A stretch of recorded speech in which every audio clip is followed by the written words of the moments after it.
All right, I just got done creating one video and I'm here 5 seconds later creating another one on another topic. This one's on real estate. All right.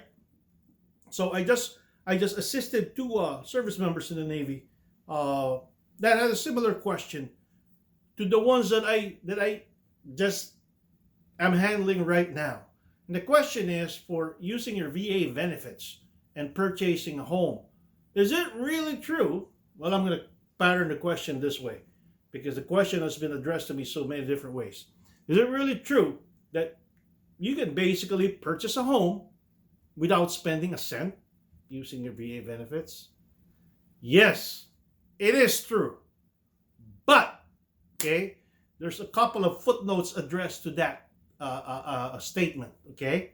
So technically speaking, what you see is that the VA provides you a no down payment plan. So, which is a big deal because I think there are two issues why it's difficult to purchase. Well, actually three, including the mortgage.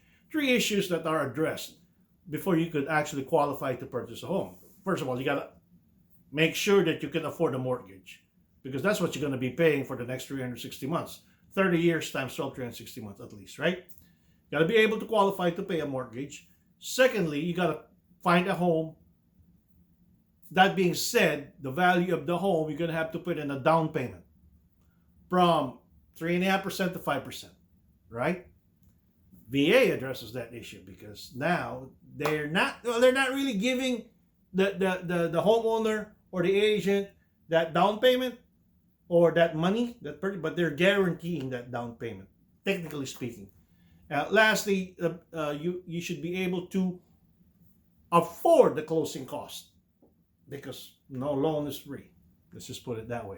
So let's address the fact that on how I answered that question. Yes, you can use your VA benefits without spending on anything. I remember my first home, me and my buddy, Noel, if you're watching this video, we purchased a home in San Diego.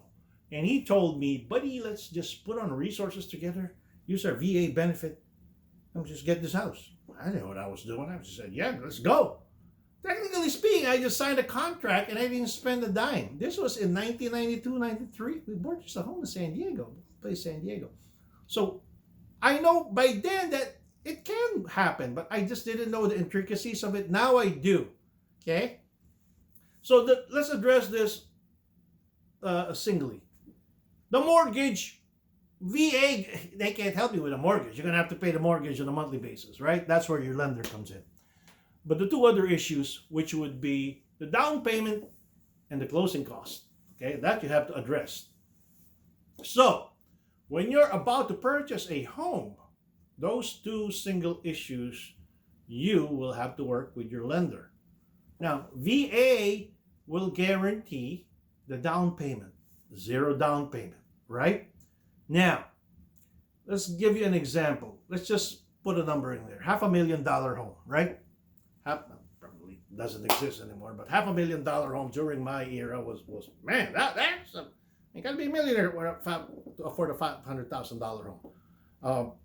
So let's just use that number because it's a good number to use, right? Everything is zeros and it's easy to do any computations. So you'll have to afford now the closing cost because you have to come up with a closing cost when you close on a home. Okay? What it is, we'll worry about that in the next topic. So you have to come up now between 2.5% to 3% of the purchase price for your closing cost.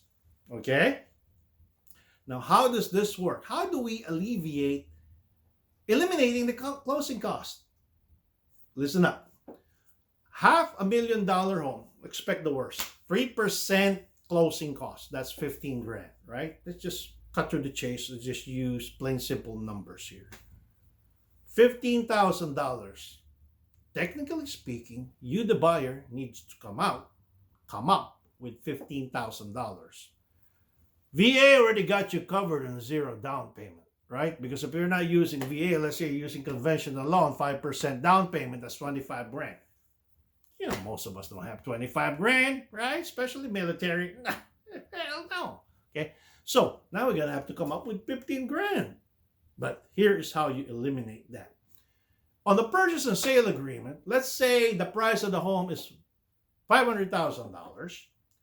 Now you're gonna have to add that closing cost to the purchase price that you're gonna be writing on that purchase and sale agreement. So 500 plus 15 is what? 515,000. Excuse me.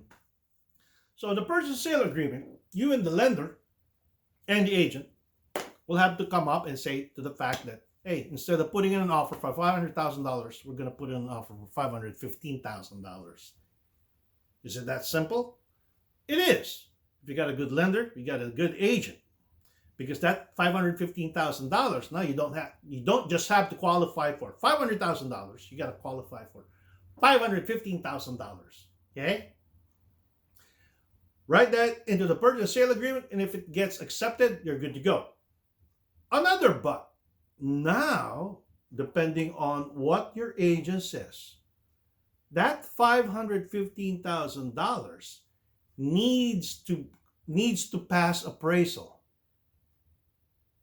Another point of discussion. Ask your agent what would that be, because if it doesn't pass appraisal, and the price of the the value of the home is only appraised at 505 or 500, but we all agreed that on the purchase sale agreement we're buying it for 515. So where's that extra $15,000 going to come from?